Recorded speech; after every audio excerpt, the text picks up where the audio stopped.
hindi lang naman sa Pilipinas, other parts of the world are experiencing yung ganitong mga extreme events.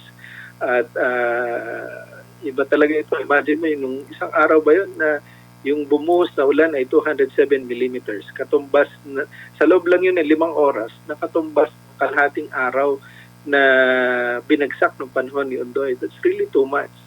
But nagpapakita rin yun na may mga improvements sa system natin dahil hindi natin na-experience yung sobra din naman na pagbaha. Pero pag ganito na tuloy-tuloy, naapektuhan na rin talaga yung buhay at hanap buhay ng ating mga kababayan. Ilang araw, ilang linggo na po tayo nakakaranas ng mga pag-ulan, lalo na po sa malaking bahagi ng Luzon. Kamusta po ang monitoring ng Department of Agriculture sa naging epekto po nitong habagat at nakalipas po ng mga bagyo, ASEC? Yes, actually yung combined effect nung habagat, walang tigil na ulan, tagal ng ilang linggo na, plus itong si Bagyong Luis at saka si Maymay, base sa huling monitoring natin, nasa 1.4 billion na yung kabuuang halaga ng damage sa sektor ng agrikultura.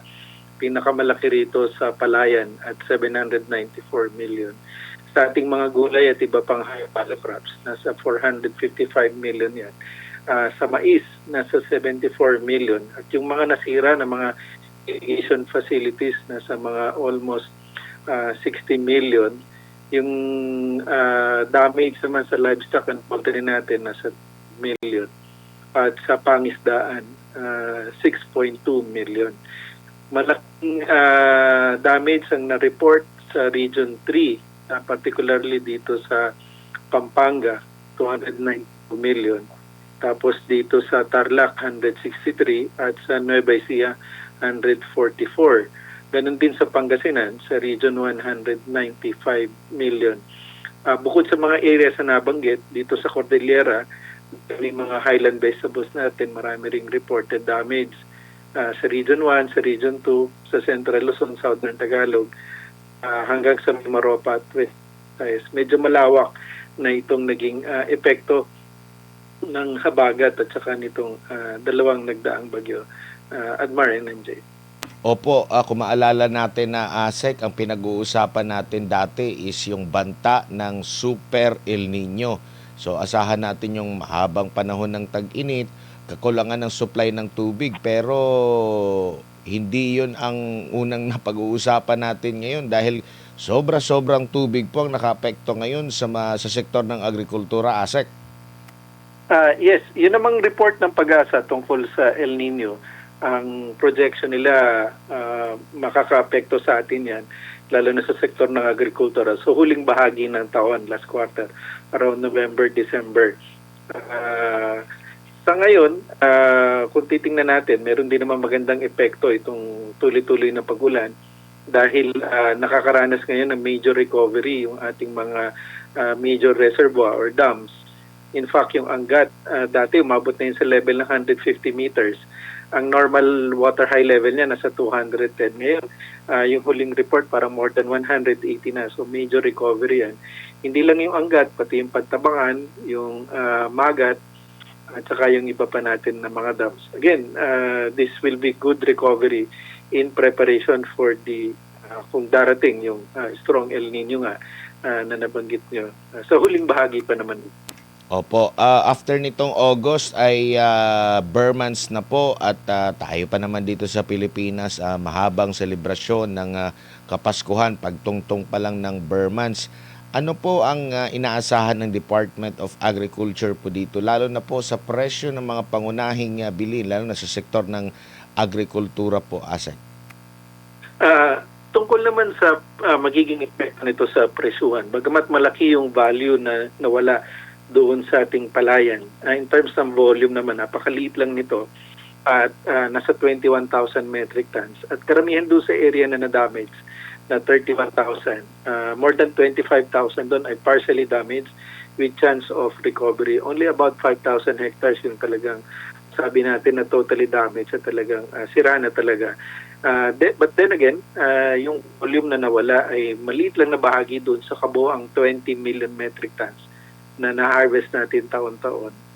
Maganda yung nagdaang harvest natin plus yung ating imports, andyan pa rin, nasa more than 3 million metric tons. Yes na yon. So we're not expecting any changes to sa presyuhan sa palay, magiging matatag yan. Ang nakikita natin na posibleng maapektuhan talaga yung ating gulay dahil both yung ating lowland at saka highland. Yung lowland na apektado yung directly nagsusupply sa Metro Manila, yung Central Luzon at Southern Tagalog. At yung highland natin galing ng Cordillera, particularly sa Benguet. So we can expect slight increases at the moment. Depende kung makarecover agad yung mga taniman natin. But we're seeing naman, pag sa gulay, madali naman yung makarecover. Opo. Ulan. Lalo na dun sa mga solanacea crops natin, kagaya ng sili, talong, kamatis, para yung buto niyan. Takot yan sa tubig. Kaya medyo hanggat hindi tumitigil ang ulan, mahihirapan makarecover. Bago lang si partner MJ, doon sa projection po ninyo na posible nating angkatin sa bigas, maaari pa ba itong madagdagan kasunod nga po ng epekto nito? Or stick tayo doon sa target po, Asek?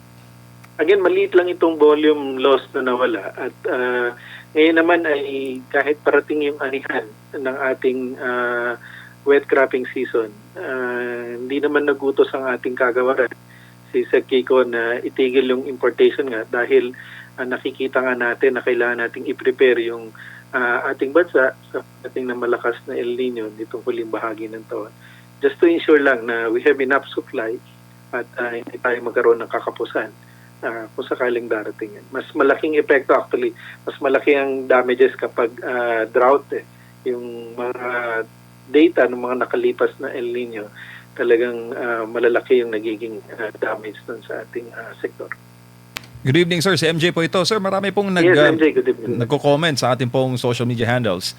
Ano ra po yung mga agarang in government interventions na maaari po nating itulong sa lahat po ng mga magsasaka po na apektado ng patuloy po na paglakas ng mga ulang dala ng hanging habagat? Sa ngayon, meron tayong more than 211 million ng preposition ng mga inputs kagaya ng binhi ng palay, mais at saka mga gulay at mga pataba na pag nakaredy na ulit na magtanim yung ating mga magsasaka, they can get their interventions ng mga ganito. Naka-preposition ito dun sa mga affected areas. Yung NFA, naglabas na sila ng more than 3,600 bags ng bigas para pang-alalay dito sa mga naapektuhan ng mga lugar. Pagkatapos yung ating indemnification sa Philippine Crop Insurance Corporation, labas na sila ng 36 million pesos. At of course, matadagdagan pa ito dahil doon sa mga areas na damage. At yung ating survival and recovery loan package of up to 25,000 pesos pandagdagunan ay pwede rin maabil ng ating mga apektado magsasaka at mangingisda. At yung atin namang 1 billion pesos na response fund para sa immediate recovery and rehabilitation ng mga nasira at naapektuhan din ng mga facilities at pag-provide din ng alternative livelihood ay magiging available din ito, Admar and NJ. Opo, yung mga binanggit nyo, sir, libre po o pautang? Maliban po sa loan, kasi klarong utang yun. Lahat ito ay assistance except yung survival and recovery loan package. Pero yung sure loan naman, wala itong collateral, wala ring interest at pwedeng bayaran up to 3 years. Opo, panahon naman po kasi ng budgeting sa House of Representatives. At mukhang may mga plano yata to resume the flood control items. Itong does that make sense, sir, na lalo pat marami po sa mga palayan natin dito sa Luzon, gitnang Luzon, Hilagang Luzon at malaking bahagi po ng ating parte po ng Luzon area ay matindi po ang mga pagbaha? Yung actually medyo nabawasan yung budget ng DA kumpara mo yung 2026 level at yung National Expenditure Program. But then again, pagdating sa GAA, magbabago naman yan. We're hoping na madagdagan pa rin yung budget ng DA, lalo na yung trajectory ngayon na gusto ng ating Pangulo at ni Secretary Kiko na mag-focus doon sa mga necessary infrastructure for agriculture which will require higher investments. So talagang nakatutok doon. And this infrastructure are necessary infrastructure, lalo na panlaban natin sa mga extreme weather events kagaya ng El Nino, itong mga pagbaha. Kailangan natin ito, Admare Nancy. Opo, lalo pa, alam mo naman, Sir Arnel, no? Na abnormal yung panahon eh. Dati kasi paghabagat, tatlong araw, umuulan-ulan. Tapos ngayon, di ba, straight, 2 linggo na mahigit. Linggo na. Oo, tuloy-tuloy eh. Ito pa, may bagyo pa ngayon na paparating. Meron pa sa labas ng PAR. Sir.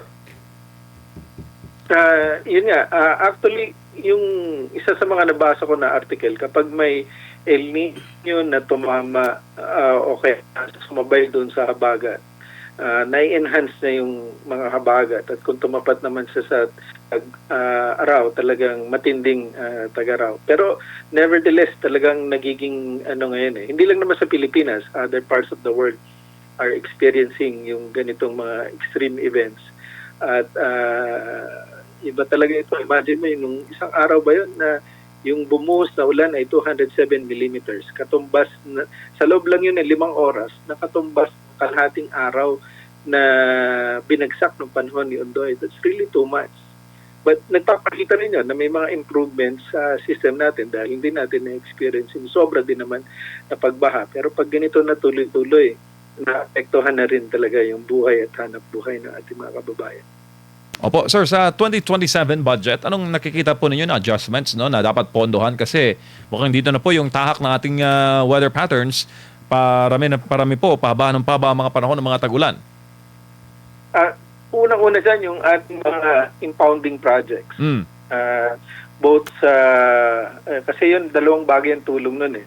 Una ay tulong din sa pagbaha at mag-imbak ng tubig na gagamitin mo pag kailangan mo pagdating ng tag-araw.